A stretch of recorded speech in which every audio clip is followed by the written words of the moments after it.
అందరూ నమస్కారం అండి. నేనండి రారా చూసుకుందాం టీవీ నుండి రాజోల్ రిపోర్టర్ రామన సోదరుని మాట్లాడుతున్నానండి. మరి మ్యాటర్ ఏంటంటే మన బాబు ఆదాయం తెస్తా ఇచ్చిన మిల్నామలు చేస్తా అని అట్టికాయ మాటలు చెప్పి అధికారంలోకి వచ్చి ప్రతి మంగళవారం అప్పుల వారంగా మార్చి అప్పులు తీసుకోవడానికి కూడా ఒక వారం ఉంటదని కనుగొని విజన్ ఉన్న విజనరీ లీడర్ అని నిరూపించుకున్నాడండి. మరి ఈయన అధికారంలోకి వచ్చాక పెరిగిన నిత్యావసర ధరలను అర్జెంట్ గా నియంత్రించకపోతే జనాలంతా కలిసి కూటమిని నియంత్రించేలా ఉన్నారని బయట టాకండి. గతంలో పూర్ టు రిచ్ అనే కాన్సెప్ట్ అమలు చేస్తా అని ప్రజల చెవులో పువ్వులెట్టి ప్రస్తుతం రిచెస్ట్ సీఎం గా మీడియాకి ఎక్కిన ఘనత మన బాబోర్దేనండి. ప్రస్తుతాన్న ఆదాయం దేవుడెరుగు. అధికారంలోకి వచ్చిన 6 నెలలకే జీఎస్టీ రేటు -6% దించేశాడంటే ఈ 5 ఏళ్లలో ఆంధ్ర నాకు ఇచ్చేయడం గ్యారంటీ అనమాట. మరి అందలం ఎక్కి 6 నెలలు గడిచిపోయే, తల్లికి వందనం ఇయ్యకపోయే, స్త్రీలకు ఉచిత ప్రయాణం లేకపోయే, రైతన్నలకి ధరలు లేక కన్నీరు మిగిలిపోయే, మరి 60 ఏళ్ల భవిష్యత్తుని ఇప్పుడే ప్లాన్ చేయగలిగే విజన్ ఉన్న విజనరీ ఇస్తానన్న 6 పథకాలను 6 నెలలు అమలు చేయలేడా అని పలువురు విశ్లేషకులు గుసగుసలాడుతున్నారని సమాచారం అండి.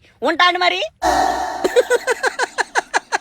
వేసేసాడు, బాగా వేసేసాడు.